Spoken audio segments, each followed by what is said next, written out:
Hello વિદ્યાર્થી મિત્રો, જય અંબે બધા વિદ્યાર્થી મિત્રોને મારા તરફથી જય અંબે ગ્રુપ ઓફ સ્કૂલની અંદર સ્વાગત છે દીકરાઓ તમારું. હવે જે છે એ આપણે એન અને પી ટાઈપના અર્ધવાહકો વિશેની ચર્ચા કરીએ. જે આપણે શરૂઆતમાં આગળના સેશનની અંદર જે આપણે ચર્ચા કરેલી હતી તે શુદ્ધ અર્ધવાહક વિશેની ચર્ચા હતી. હવેનો જે સેશન છે આની અંદર આપણે ચર્ચા કરીએ એન ટાઈપના અને પી ટાઈપના જે અર્ધવાહકો છે એની. હવે આવા જે અર્ધવાહકો જે છે ને એ બનાવવામાં આવે છે કઈ રીતે એની ચર્ચા કરીએ. ચલો હવે શુદ્ધ અર્ધવાહકો હોય એ શુદ્ધ અર્ધવાહકોની અંદર યોગ્ય પ્રમાણમાં તમે અશુદ્ધિ જે છે એ એડ કરો. તમારી પાસે એક તો શું છે, શુદ્ધ અર્ધવાહક છે. તે શુદ્ધ અર્ધવાહકની અંદર તમે યોગ્ય પ્રમાણમાં જે છે એ અશુદ્ધિ ઉમેરો છો. શું કરો છો? યોગ્ય પ્રમાણમાં અશુદ્ધિ ઉમેરતા શું થાય એની ચર્ચા કરીએ. તો કે ભાઈ પી અને એન ટાઈપના અર્ધવાહકો જે છે એ બનાવવામાં આવે છે અશુદ્ધિ જે છે એને ઉમેરીને. ઓકે, હવે જે અશુદ્ધિ ઉમેરવાની આ જે પ્રક્રિયા છે, આ જે શુદ્ધ અર્ધવાહકની અંદર તમે યોગ્ય પ્રમાણમાં જે અશુદ્ધિ ઉમેરો છો તો અશુદ્ધિ ઉમેરવાની જે આ પ્રક્રિયા છે, ઓકે, અશુદ્ધિ ઉમેરવાની આ જે પ્રક્રિયા છે ને તે પ્રક્રિયાને કહેવામાં આવે છે ડોપિંગ. આ જે પ્રક્રિયાને શું કહેવાય છે?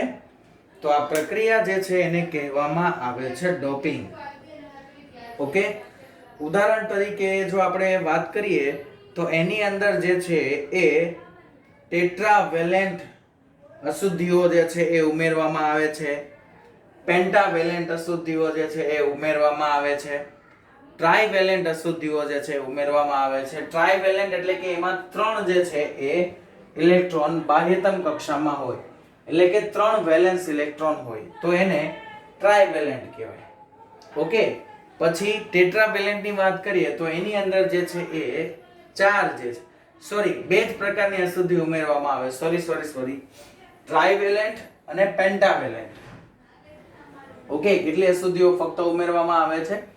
તો ફક્ત ને ફક્ત 2 જ પ્રકારની અશુદ્ધિઓ જે છે એ ઉમેરવામાં આવે છે. એક તો ટ્રાઇવેલેન્ટ અને બીજું પેન્ટાવેલેન્ટ.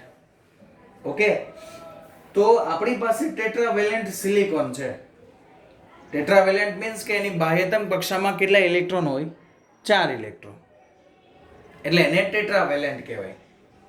તો આપણી પાસે ટેટ્રાવેલેન્ટ સિલિકોન છે અને જર્મેનિયમ છે. હવે જેની અંદર પેન્ટાવેલેન્ટ અશુદ્ધિઓ જે છે એ ઉમેરવામાં આવે છે, જેવી કે ફોસ્ફરસ, એન્ટીમની, ઓકે, આર્સેનિક જેવી પેન્ટાવેલેન્ટ અશુદ્ધિઓ ઉમેરવામાં આવે છે. તમે યાર આકૃતિમાં જુઓ તો તમને ક્લિયરલી દેખાતું હશે. અહીંયા સિલિકોન છે ને આર્સેનિક છે. ઓકે, એટલે કે મેં સિલિકોનની અંદર મેં પેન્ટાવેલેન્ટ અશુદ્ધિઓ જે છે એ ઉમેરેલી છે. ચલો, તો અહીંયા જે એક વાત કરીએ કે ભાઈ પેન્ટાવેલેન્ટ અશુદ્ધિઓ કઈ કઈ હશે, તો પેન્ટાવેલેન્ટ અશુદ્ધિઓની વાત કરીએ તો એક તો છે આર્સેનિક. ઓકે, પેન્ટાવેલેન્ટ અશુદ્ધિઓમાં એક કઈ છે? આર્સેનિક. બીજું છે ફોસ્ફરસ. ફોસ્ફરસને શાના વડે દર્શાવીએ આપણે? P વડે. ઓકે, બીજું શું છે? ફોસ્ફરસ. ત્રીજું છે એન્ટીમની. ચલો, હવે એન્ટીમની જે છે એ દીકરાઓ એને શાના તરીકે જે છે એ લખી શકાય? તો એ જે છે હું તમારા ઉપર છોડું છું, કેમ કે તમે કેમિસ્ટ્રીની અંદર ભણી ચૂકેલા છો તો એના વિશેની ચર્ચા અહીંયા કરતા નથી. તો એન્ટીમની જે છે, એન્ટીમનીને બીજું શું કહેવાય? યાદ છે કોઈને? એન્ટીમની જે છે એને બીજું આપણે શું કહી શકીએ? તો એન્ટીમની જે છે એને બીજું કહેવાય લગભગ બિસ્મથ. એન્ટીમની જે છે એને જ બીજું શું કહેવામાં આવે છે? તો કે એન્ટીમની જે છે એને જ બીજું કહેવામાં આવે છે બિસ્મથ. ઓકે, તો આવી જે છે ને એ અશુદ્ધિઓ શું કરવામાં આવે છે? ઉમેરવામાં આવે છે. કેવી અશુદ્ધિઓ? તો કે પેન્ટાવેલેન્ટ, પછી ટેટ્રાવેલેન્ટ, આવા પ્રકારની અશુદ્ધિઓ જે છે ને ઉમેરવામાં આવે છે ને જેના આધારે એ જુદા જુદા પ્રકારે શું છે એ કંડક્ટરોમાં વિભાજન પામે છે. ઓકે, પેન્ટાવેલેન્ટમાં હજુ તમને જે છે એ અશુદ્ધિઓ વિશેની વાત કરીએ. ચલો તો યસ, તો કહી દીધું આપણે કે ભાઈ એક તો આર્સેનિક આવે, બીજું ફોસ્ફરસ આવે અને ત્રીજું એન્ટીમની. એન્ટીમની મીન્સ કે Sb. એન્ટીમની એટલે શું બોલાય? Sb. ઓકે, આ અમારા એક સરનું નામ હતું અને એના નામને અમે, જો કે એ પોતે લખતા હતા SB પટેલ અને અમે એનું નામ પાડી દીધેલું એન્ટીમની પટેલ. એટલે આ વસ્તુ ત્યારથી જે છે મગજમાં છપાઈ ગઈ છે દીકરાઓ. એન્ટીમની એટલે શું આવે? એન્ટીમનીની સંજ્ઞા કેપિટલ SB. ઓકે, તો હવે ટ્રાઇવેલેન્ટ અશુદ્ધિઓ વિશેની વાત કરીએ કે ભાઈ ટ્રાઇવેલેન્ટ અશુદ્ધિઓ જે છે એ કઈ કઈ ઉમેરી શકાય. ઓકે, ચલો તો ટ્રાઇવેલેન્ટ, આ તો પેન્ટાવેલેન્ટ અશુદ્ધિઓ હતી. વાત કરીએ ભાઈ ટ્રાઇવેલેન્ટ અશુદ્ધિઓ કઈ કઈ છે. તો ટ્રાઇવેલેન્ટ અશુદ્ધિઓના નામ તો બહુ સિમ્પલ છે. જો કે આ પેન્ટાવેલેન્ટના નામ પણ બહુ સિમ્પલ જ હતા, પણ ટ્રાઇવેલેન્ટના પણ સિમ્પલ જ છે. ટ્રાઇવેલેન્ટ અશુદ્ધિ તરીકે હોય છે એક તો એલ્યુમિનિયમ, બોરોન અને ઇન્ડિયમ. ઓકે, પહેલા શું? કોઈ પણ એલ્યુમિનિયમ છે, બોરોન છે અને ઇન્ડિયમ. ઇન્ડિયમને ઇન્ડિયમ જે છે એને દર્શાવવામાં આવે છે IN વડે. ID ને જસ્ટ અ મિનિટ બેટા. I સ્મોલ n અને શું વચાસ? આ સાની સંજ્ઞા છે ઇન્ડિયમ. ઇન્ડિયન નહીં, ઇન્ડિયમ. તો ઇન્ડિયમ જેવી ટ્રાઇવેલેન્ટ અશુદ્ધિઓના જે છે પરમાણુઓ એ યજમાન પરમાણુઓ એટલે કે મૂળ પરમાણુઓના સ્થાને ગોઠવાઈ જાય છે. જો લો ક્યાં ગોઠવાઈ ગયું? તો એક્ઝેક્ટ સેન્ટર સર પહેલાની જે આકૃતિઓ હતી એમાં એક્ઝેક્ટ સેન્ટર તમે સિલિકોન ગોઠવતા હતા, એની જગ્યા પર અહીંયા આર્સેનિક આવી ગયું. તો ક્યાં ગોઠવાશે તે? તો આપણા જે યજમાન પરમાણુઓ હોય મીન્સ કે આપણા જે મૂળ પરમાણુઓ હોય છે તે મૂળ પરમાણુઓની અંદર જ જે છે એ શું થઈ જાય છે? ગોઠવાઈ જાય છે. હવે આપણને ક્વેશ્ચન માર્ક સર એ આવે કે ભાઈ આપણે આવું કરવાની જરૂર કેમ પડી? આ જે શુદ્ધ અર્ધવાહકો છે એમાંથી મારે જે આ અશુદ્ધ અર્ધવાહકો N અને P પ્રકારના જે અર્ધવાહકો જે છે ને એને બીજું અશુદ્ધ અર્ધવાહકો પણ કહેવાય. શું કહેવાય? અશુદ્ધ અર્ધવાહકો. તો હવે આપણને ક્વેશ્ચન માર્ક એ આવે કે ભાઈ સર આવું બનાવવાની જરૂર જ કેમ પડી? પેલા શુદ્ધ અર્ધવાહકો નહોતા ચાલતા? એમાં કઈ પ્રોબ્લેમ હતો? યસ દીકરાઓ, કે શુદ્ધ અર્ધવાહકો જે છે ને એની અમુક લિમિટેશન હતી. લાઈક કે જે શુદ્ધ અર્ધવાહક હોય ને, શુદ્ધ અર્ધવાહકમાં વિદ્યુત ભાર જે છે અથવા તો વિદ્યુત ભાર વાહકો જે હોય છે ને એની સંખ્યા ઘનતા બહુ ઓછી હોય છે. ઓકે, અને બીજી એક વસ્તુ કે જેમ તાપમાનમાં વધારો થાય તેમ તેના અવરોધમાં પણ વધારો થાય છે. એટલે કે શુદ્ધ અર્ધવાહકોની ફ્લેક્સિબિલિટી પણ બહુ ઓછી હોય છે. એક તો એમાં શુદ્ધ અર્ધવાહકોમાં વિદ્યુતભાર વાહકોની સંખ્યા ઘનતા પણ ઓછી. બીજું જેમ તાપમાન વધે ને એમ શુદ્ધ અર્ધવાહકોમાં જે છે એ તાપમાન વધવાની સાથે સાથે અવરોધકતા વધે, અને અવરોધકતા વધે એટલે વિદ્યુત પ્રવાહનું નિર્માણ જે થતું હતું, વિદ્યુત પ્રવાહ જે વહન પામતો તો એ ઘટી જાય. તો એ આપણા માટે કામનું નહીં. કેમ કે એક વસ્તુ આપણને ખબર જ છે, કોઈ પણ પદાર્થની અંદરથી તમે કન્ટિન્યુઅસલી વિદ્યુત પ્રવાહ પસાર કરશો એટલે એના તાપમાનમાં કંઈક ને કંઈક વધારો થાય. તો આનો મીનિંગ તો એવો થઈ ગયો કે જો તમે શુદ્ધ અર્ધવાહકમાંથી કોઈ પણ રચના બનાવેલી છે તો એ અમુક સમય સુધી ચાલુ રહેશે. પછી જેવું એનું હીટિંગ ટેમ્પરેચર જે છે એ પ્લસ થઈ જાય એટલે કે વધી જાય તો અવરોધકતા વધવાના કારણે તેમાંથી વિદ્યુત પ્રવાહનું વહન બંધ, એટલે કે એ જે છે એ મટીરીયલ અથવા તો એ જે રચના છે એ આપણા માટે નકામી થઈ ગઈ. પછી એમાંથી વિદ્યુત પ્રવાહનું વહન થશે નહીં. અને જો કદાચ આવું બનતું હોય તો શું થાય? તમારી રચના જે છે ચાલુમાં જ બંધ થઈ જાય.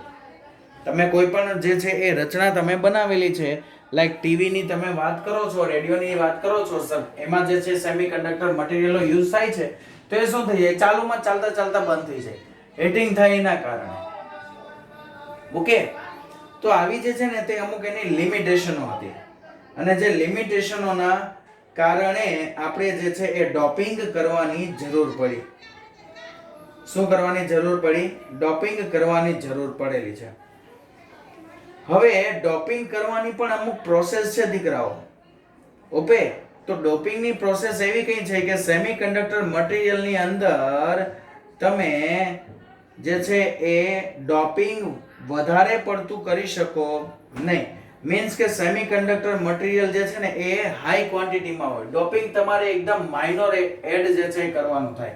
જે ડોપિંગ તમે કરો એ મટીરિયલોની અંદર કેટલું 0.001% જેટલું જ તમારે ડોપિંગ કરવાનું હોય. અહીંયા તમે જોઈ શકો છો વચ્ચે એક જ આર્સેનિકનો પરમાણુ છે, આજુબાજુ કેટલા 1 2 3 4 5 6 7 8 જે છે એ સિલિકોનના પરમાણુઓ છે. એટલે એકદમ માઇનર પ્રમાણમાં જ જે છે એ ડોપિંગ કરવામાં આવે છે, મીન્સ કે અશુદ્ધિઓ ઉમેરવામાં આવે છે. ઓકે, અને આ જે ડોપિંગ કરેલો એટમ્સ જે છે એને કહેવામાં આવે છે ડોપન્ટ. આ જે ડોપિંગ કરો ને તમને જે આ એટમ મળે એને શું કહેવામાં આવે છે? ડોપન્ટ. કે જે પોતે ક્યાં ગોઠવાય છે? તો એ જે છે ને એ મૂળ પરમાણુની જગ્યા પર જ ગોઠવાઈ જાય છે. ક્યાં ગોઠવાઈ જાય છે? મૂળ પરમાણુઓની જગ્યા પર જ. હવે મૂળ પરમાણુઓની જગ્યા પર એને ગોઠવાવું હોય તો એક વસ્તુ આપણને ખબર હોવી જોઈએ કે ભાઈ એના પરિમાણો જે છે, આ જે એટમના પરિમાણો એ કેવા હોવા જોઈએ? સમાન હોવા જોઈએ. ધારો કે એક સિમ્પલ ઉદાહરણ હું તમને આપું કે તમે જે બેન્ચીસ પર તમે ક્લાસમાં જે બેસો છો, ઓકે, તે બેન્ચીસ ઉપર તમે 4 સ્ટુડન્ટ જે છે બેસો છો. હવે ત્યાંથી કોઈ એક નવો સ્ટુડન્ટ જે છે, કોઈ એક સ્ટુડન્ટ જે છે એ અહીંયાથી જાય છે અને નવો સ્ટુડન્ટ જે છે એ ત્યાં કોઈ બેસવા માટે આવે છે. તો પહેલા તમે 4 કમ્ફર્ટ જે છે એ કમ્પ્લીટલી અને કમ્ફર્ટલી બેસી શકતા હતા. એની જગ્યા પર હવે નવો જે સ્ટુડન્ટ આવ્યો ને થોડો હેવી આવ્યો અને પહેલો જે સ્ટુડન્ટ ગયો ને એ પતલો હતો. તો શું થાય? તો એ આપણી આ જગ્યામાં ફિક્સ બેસે નહીં. જો એ જગ્યામાં આપણે ફિક્સ બેસાડવું હોય તો શું કરવું પડે? જે વસ્તુને તમે જેટલી રિમૂવ કરો એ વસ્તુને તમારે એટલી જ અંદર જે છે એ ઉમેરવી પડે. એટલા જ પરિમાણવાળી વસ્તુને તમારે અંદર દાખલ કરવી પડે. તો અહીંયા પણ અશુદ્ધિઓ જે આપણે ઉમેરીએ છીએ ને તે અશુદ્ધિઓ જે છે એ આટલી જ જે છે એ અશુદ્ધિઓ તમારે ઉમેરવાની છે, અથવા તો એવી અશુદ્ધિઓ ઉમેરવાની છે કે જેના પરિમાણ આપણા જે મૂળ જે શુદ્ધ ધાતુઓ છે એ શુદ્ધ ધાતુઓના પરિમાણ જેટલા જ હોય.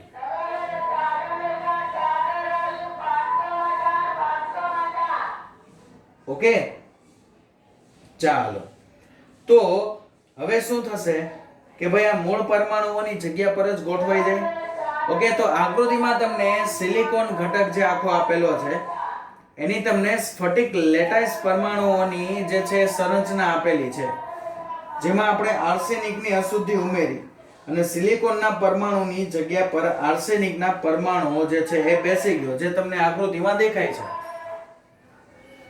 ઓકે, તો હવે આર્સેનિક પરમાણુ જે છે ને એમાં કેટલા ઇલેક્ટ્રોન હોય? 5 વેલેન્સ ઇલેક્ટ્રોન. એ પૈકી શું કરે? 4 ઇલેક્ટ્રોન નજીકના જે સિલિકોન પરમાણુઓ જે છે એની સાથે સહસંયોજક બંધ બનાવી દે. આની અંદર કેટલા ઇલેક્ટ્રોનો હોય? ટોટલ જે છે એ 5 ઇલેક્ટ્રોન હશે. જસ્ટ અ મિનિટ, હું પહેલા અહીંયા ઇલેક્ટ્રોન દર્શાવવાના રહી ગયા છે, દર્શાવી દો.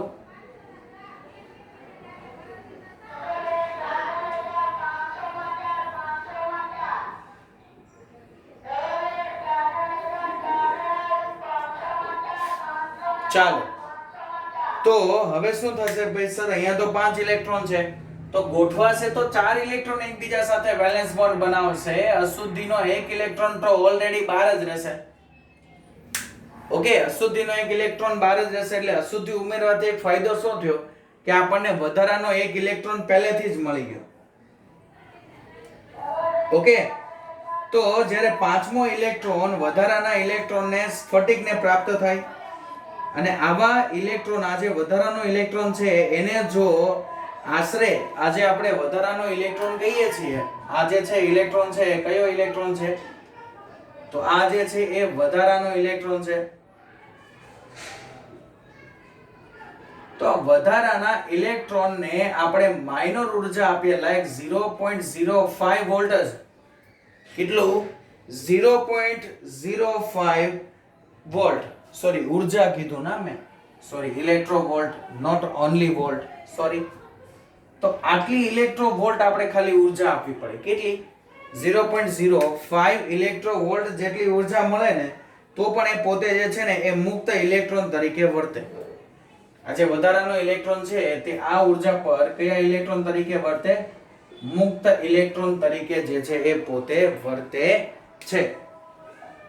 ઓકે, તો આજે છે સિલિકોન માટે વાત થઈ, તો જર્મેનિયમ માટે જે છે આજે ઉર્જાની વાત કરી. ચલો આ હું લખી દઉં. સિલિકોન માટે છે અને જર્મેનિયમ માટેની જે ઉર્જા જે છે ને એ તો ફક્ત 0.01 ઇલેક્ટ્રોવોલ્ટ જ છે. જર્મેનિયમ જે છે એની અંદર જ્યારે આપણે અશુદ્ધિઓ ઉમેરીએ ત્યારે એના માટે જર્મેનિયમ નહીં, ગેલિયમ, ના જર્મેનિયમ ના, સિલિકોન ને જર્મેનિયમ, ક્યાં હું હવે મારું હું ક્યાં મગજ ચાલે કઈ ખબર નથી પડતી. ચાલો, તો અમુક આ જે ઉર્જા છે આ તો ઉર્જા આપણને ઓરડાના તાપમાને પ્રાપ્ત થઈ જાય. આટલી ઉર્જા તમારે આપવાની જરૂર નથી. આટલી ઉર્જા તો આ ઇલેક્ટ્રોન જે છે એને વધારાના ઇલેક્ટ્રોનને ઓરડાના તાપમાને પણ ઉષ્મા ઉર્જા જે હોય એમાંથી પ્રાપ્ત થઈ જાય. તો જેના કારણે અશુદ્ધિ પરમાણુઓ મૂળ પરમાણુના સ્ફટિકને આ વિદ્યુતભાર વાહકોનું દાન કરે, એટલે કે ઇલેક્ટ્રોનનું દાન કરે છે. તેથી આવી અશુદ્ધિઓ જે હોય ને જે ઇલેક્ટ્રોનનું દાન કરે એને શું કહેવાય? ડોનર. દાન કરે એને ડોનર જ કહીએ ને આપણે. ઇલેક્ટ્રોન દાન કરે એને શું કહેવામાં આવે છે? ડોનર. ઓકે. અને એનું જે પ્રમાણ હોય છે તે ડોનરનું પ્રમાણ 10⁶ શુદ્ધ પરમાણુઓ દીઠ આશરે 1 હોય. કેટલું હોય? જો મેં અહીંયા લખેલું છે એ જ થાય. 10⁶ શુદ્ધ પરમાણુઓ હોય તો એની સાપેક્ષમાં ફક્ત એક જ જે છે એ શું હોય? ડોનર પરમાણુ હોય. બોલો, વિચાર કરો. એટલે મેં પહેલા જ લખી દીધેલું હતું તમને કે ભાઈ ડોપિંગ જે છે એ રીતે જ કરવામાં આવે કે જેમાં પર્સન્ટેજ, હવે પર્સન્ટેજને નોર્મલ ટર્મ્સમાં ફેરવો એટલે ડિવાઈડ બાય હજુ તમે મલ્ટીપ્લાય બાય 100 કરશો તો 10⁶ નહીં થાય ને. ચલો, તો આટલી જ કોઈ જે છે એ ડોપન્ટ જે છે એ એડ કરવામાં આવે છે. ઓકે, તો 1 મોલ સ્ફટિકની અંદર આશરે 10⁻17 અશુદ્ધિ પરમાણુઓ બને. કઈ રીતે? તો કે 1 મોલ પદાર્થની અંદર રહેલા અણુઓની સંખ્યા કેટલી? 6.022 ગુણ્યા 10⁻23. હવે એમાંથી 10⁶ 1 હોય તો તમને 1 મોલ પરમાણુની અંદર 10⁻17 જેટલા શું મળે? અશુદ્ધ પરમાણુઓ મળે, એટલે કે અશુદ્ધિ મળે. ઓકે, ચાલો. હવે આ દરેક અશુદ્ધિઓમાંથી એક એક ઇલેક્ટ્રોન પ્રાપ્ત થાય તો તમારી પાસે ટોટલ કેટલા મુક્ત ઇલેક્ટ્રોન થઈ જાય? જોઈ લો. તો આને આધારે આપણી પાસે 10⁻17 જેટલા સર ટોટલ મુક્ત ઇલેક્ટ્રોન થઈ જાય. કેટલા ઇલેક્ટ્રોન થઈ જાય? 10⁻17 જેટલા કુલ જે છે એ મુક્ત ઇલેક્ટ્રોન આપણી પાસે થઈ જશે. ઓકે. અને બીજું કે આ ઇલેક્ટ્રોન તો છે જ, જે આપણા વધારાના ઇલેક્ટ્રોનો હતા એ છે, એ પણ અશુદ્ધિના કારણે. હવે જેમ જેમ આપણે તાપમાનમાં વધારો કરીએ, ઓકે, આપણે આગળ પણ જોઈએ કે શુદ્ધ જે અર્ધવાહકો છે એના તાપમાનમાં વધારો કરો એટલે બંધિત ઇલેક્ટ્રોન છૂટા પડે ને હોલ સર્જાય ત્યાં. અને આવા હોલની સંખ્યામાં ડોનરમાંથી મળેલા ઇલેક્ટ્રોનની સંખ્યાના પ્રમાણમાં કેવી હોય? ઘણી નાની હોય. કેમ કે ડોનર તો આટલા બધા મળે, હોલ આટલા બધા મળશે નહીં. આમ જ્યારે તમે પેન્ટાવેલેન્ટ અશુદ્ધિ ઉમેરો ને તો પેન્ટાવેલેન્ટ અશુદ્ધિ જ્યારે તમે એડ કરો ને ત્યારે તેમાં મુક્ત વિદ્યુતભાર વાહક તરીકે પેન્ટાવેલેન્ટ અશુદ્ધિ ઉમેરો ત્યારે ફક્ત ને ફક્ત મુક્ત વિદ્યુતભાર વાહક તરીકે ફક્ત ને ફક્ત શું હોય છે? મુક્ત ઇલેક્ટ્રોન. ઓકે, વિદ્યુતભાર વાહક તરીકે ફક્ત ને ફક્ત શું હોય છે? તો કે વિદ્યુતભાર વાહક તરીકે ફક્ત ને ફક્ત હોય છે મુક્ત ઇલેક્ટ્રોન.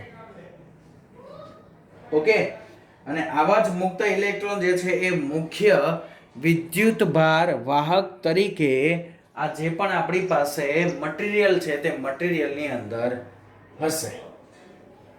ઓકે, ચલો. હવે ઇલેક્ટ્રોનનો વિદ્યુતભાર કેવો છે? ઋણ. અને ઋણ માટે આપણે શું લખીએ? નેગેટિવ.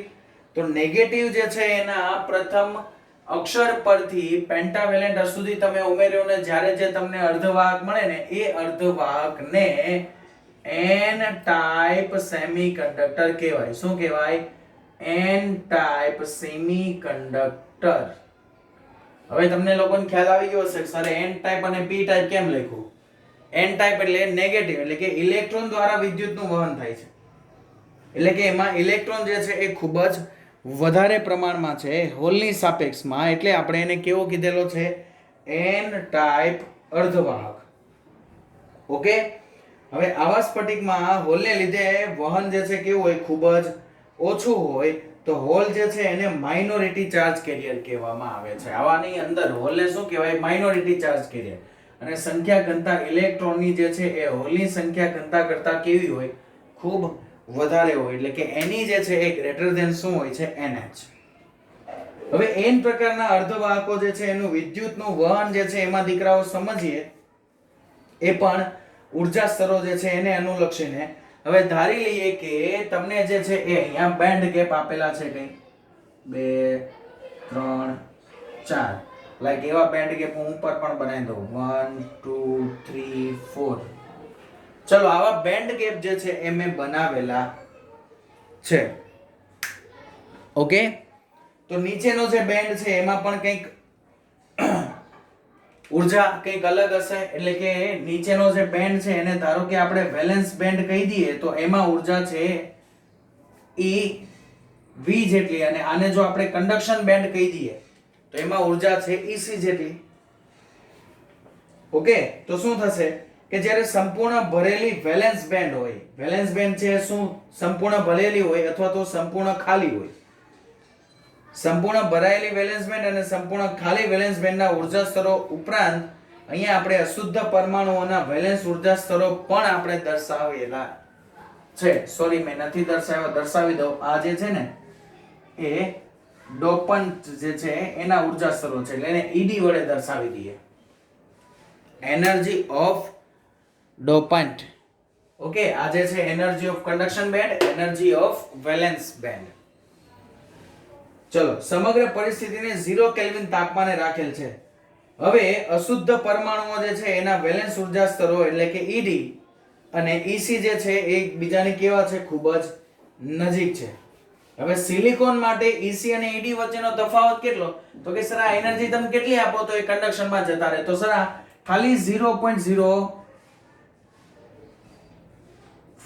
ઇલેક્ટ્રોવોલ્ટ, ખાલી આટલી એનર્જી આપો ને એટલે એ જતા રહે કન્ડક્શનમાં.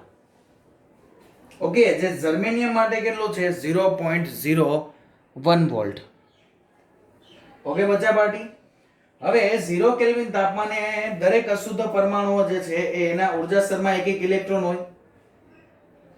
ઓકે, દરેક અશુદ્ધ પરમાણુઓ જે છે એના ઉર્જા સ્તરમાં કેટલા ઇલેક્ટ્રોન હોય? એક એક ઇલેક્ટ્રોન હોય. લાઈક કે ચલો હું અહીંયા દર્શાવું છું તો એના દરેકે દરેક ઉર્જા સ્તરમાં અત્યારે એક એક ઇલેક્ટ્રોન મૂકી દઉં છું. ઓકે, તો આ બધા પાસે શું છે? એક એક ઇલેક્ટ્રોન છે. હવે શું થશે? હવે આપણે જાણીએ છીએ કે ભાઈ અશુદ્ધ પરમાણુઓ હોય એને અર્ધવાહકમાં કેવા હોય? છૂટા છૂટા ગોઠવાયેલા હોય. આથી આવા પરમાણુઓ જે છે એની વેલેન્સ અવસ્થાઓને રજૂ કરતા જે વિધેયો છે એ પરમાણુઓની ખૂબ જ નજીકમાં હોય. ઓકે, તો ચલો અહીંયા જોઈએ કે ભાઈ EC અને ED નો તફાવત જે છે એ કેવો હોય? ખૂબ જ નાનો. હવે તાપમાન વધતા વેલેન્સ બેન્ડના ઇલેક્ટ્રોન જે છે એ અશુદ્ધિ પરમાણુઓના જે વેલેન્સ ઇલેક્ટ્રોન છે એ સીધા ક્યાં જતા રહેશે? કંડક્શન બેન્ડમાં. આ જે વેલેન્સ બેન્ડ છે એમાં પણ ઇલેક્ટ્રોનો તો હશે જ. ઓકે, આ રીતે કંઈ. હવે શું થશે કે જેવું અહીંયાથી એનર્જી મળશે એટલે આ જે ઇલેક્ટ્રોનો જે છે એ ક્યાં જતા રહેશે? કંડક્શન બેન્ડમાં. લાઈક અહીંયા કઈ જાય છે આ ઇલેક્ટ્રોન, આ અહીંયા ઉપર જતો રહ્યો, સપોઝ આ કઈ જે છે એ અહીંયા જાય છે. તો આ ઇલેક્ટ્રોનો જે છે એ બધા ક્યાં જતા રહેશે? કંડક્શન બેન્ડની અંદર જતા રહેશે. ધારો કે આ રીતે. કંડક્શન એટલે કે વિદ્યુત પ્રવાહનું વહન થતું હોય તો એને કંડક્શન કહેવાય. વેલેન્સ એટલે કે એ છેલ્લી કક્ષામાં છે, હજી મુક્ત થયેલા નથી. હવે કંડક્શન બેન્ડમાં રહેલા જે ઇલેક્ટ્રોન હોય ને એ બધા મુક્ત ઇલેક્ટ્રોન થઈ ગયા ને વિદ્યુત પ્રવાહનું વહન એ કોણ કરે? કંડક્શન બેન્ડમાં રહેલા ઇલેક્ટ્રોનો જે છે એ વિદ્યુત પ્રવાહનું વહન કરશે. ઓકે બચ્ચા પાર્ટી, તો આઈ હોપ તમને લોકોને આ વસ્તુ જે છે એ ખ્યાલ આવી ગયો હશે. તો આપણે અહીંયા જે છે એ જોઈ ગયા અત્યારે ફર્સ્ટ જે છે એ N ટાઈપ સેમિકન્ડક્ટર. કેમ કે આપણે પેન્ટાવેલેન્ટ અશુદ્ધિ એમાં ઉમેરી એટલે ઇલેક્ટ્રોન વધારાનો મળ્યો. બીજી અશુદ્ધિ મેં કીધી કઈ આવે? ટ્રાઇવેલેન્ટ. તો હું ટ્રાઇવેલેન્ટ ઉમારું તો અહીંયા 3 જ ઇલેક્ટ્રોન હોય તો એ ઇલેક્ટ્રોન સિલિકોન કે જર્મેનિયમ પાસેથી લેશે એટલે એ ત્યાં હોલ ક્રિએટ કરી દેશે, જેના કારણે તે પોતે ધન વિદ્યુત ભારિત બને ને P ટાઈપ સેમિકન્ડક્ટર કહેવાય. ઓકે, ચાલો જોઈએ એને જે છે ને એ આપણા નેક્સ્ટ પાર્ટની અંદર.